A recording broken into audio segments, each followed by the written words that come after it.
소크라테스 AI 학술원에서 제공하는 플루타르크 영웅전에 오신 것을 환영합니다. 청취자 여러분, 오늘날 현대의 각 분야에서 펼쳐지는 놀라운 지혜와 용기들, 어쩌면 그 뿌리는 이미 오래전 플루타르크 영웅전 속에 있었을지도 모릅니다. 그걸 함께 찾아보는 시간이죠. 오늘은 제4편, 로마의 두 번째 왕, 누마 폼필리우스에 대해서 깊이 이야기 나눠보겠습니다. 저희가 살펴볼 자료는 플루타르크가 남긴 누마의 생애와 업적에 대한 기록들이 중심이 될 거고요. 로무루스가 전쟁으로 로마라는 그릇을 만들었다면 누마는 어떻게 법과 종교로 그 안을 채웠을까요?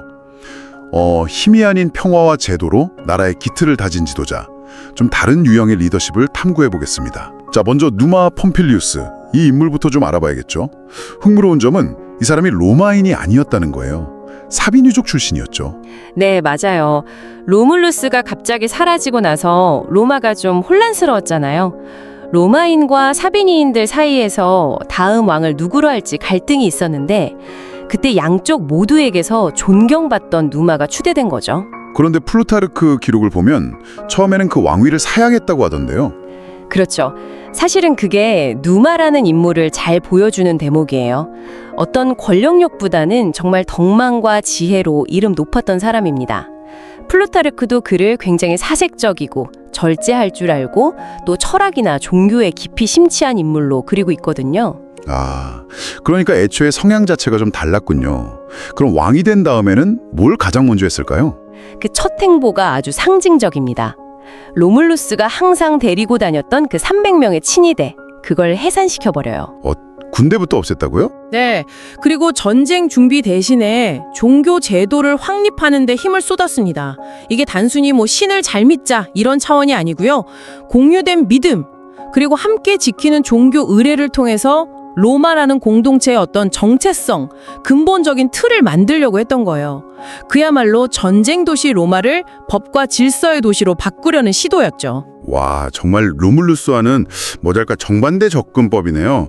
무력이 아니라 종교적 권위 또 상징을 활용했다는 말씀이신데 그 유명한 에게리아 요정과의 만남이나 하늘에서 방패가 내려왔다는 그 앙킬리아 이야기는 어떻게 해석해야 할까요? 그냥 신화로만 보기에는 플루타르크도 꽤 중요하게 다루는 것 같던데요.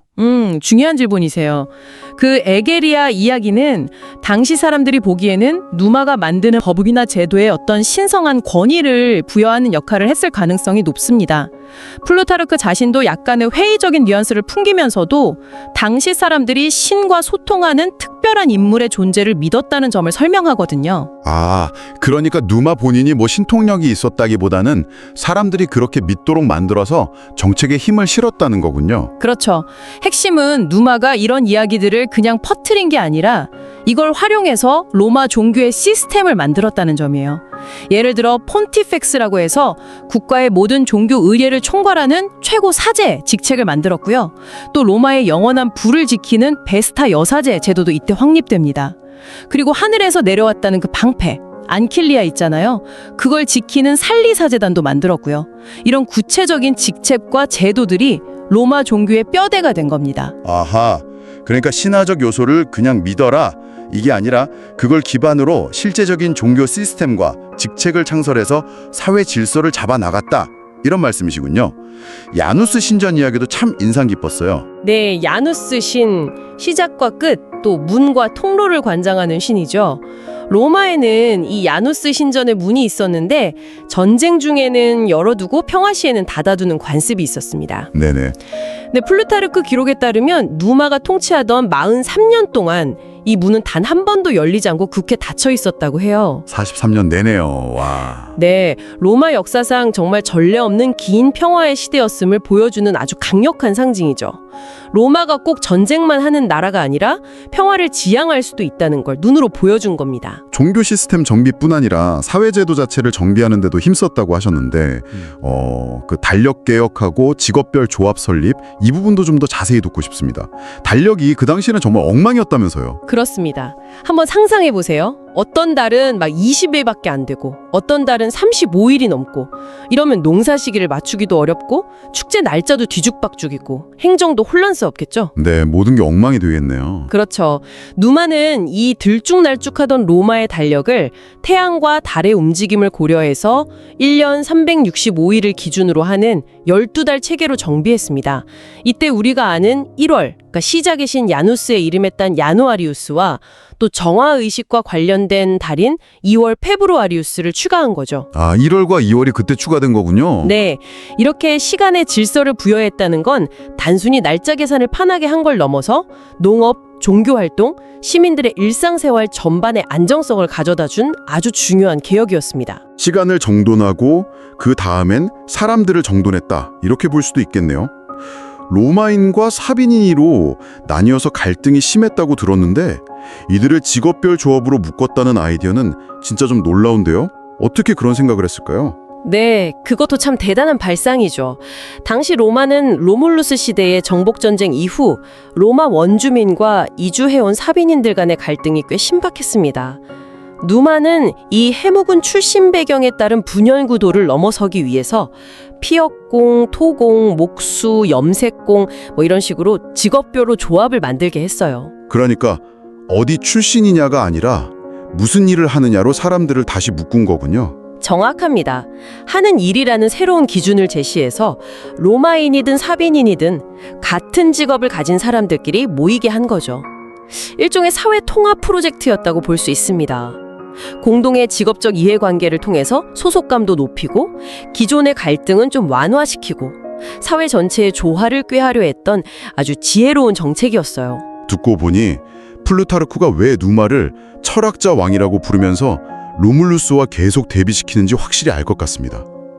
한 명은 보이는 힘, 물리적인 힘으로 로마의 외형을 만들었다면 다른 한 명은 보이지 않는 질서, 그러니까 법과 종교와 제도로 로마의 내면, 어떤 정신적인 기틀을 다진 거네요. 네, 바로 그 점을 플루타르크가 강조하는 거죠. 누마를 통해서 폭력이나 강압이 아니라 도덕적인 모범, 합리적인 법률, 그리고 종교적인 경건함을 통해서 국가를 다스리는 그런 이상적인 통치자의 모습을 제시하고 싶었던 겁니다. 플루타르크는 제도를 통해 시민들의 마음을 부드럽게 하고 어떤 내면적인 변화를 이끌어낸 그의 통치를 영광스러운 정적, 진적이라고까지 표현하면서 높이 평가하거든요. 힘이 아니라 지혜와 평화로도 얼마든지 훌륭하게 국가를 운영할 수 있다는 가능성, 그걸 누마가 보여줬다고 본 것이죠. 하지만 플루타르크는 그 이상적인 평화 노선이 결국 계속되지는 못했다는 점도 냉정하게 지적하고 있죠. 누마가 죽고 난 후에 로마는 결국 다시 전쟁의 길로 들어서게 되니까요. 이 부분은 읽으면서 좀 씁쓸하기도 했습니다. 맞습니다.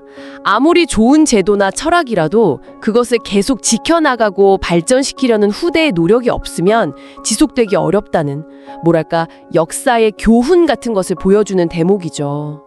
플루타르크는 누마가 자신의 평화 철학이나 통치 방식을 체계적으로 교육하고 전수하는 데는 좀 부족하지 않았나 하는 아쉬움을 내비치는 것 같기도 해요.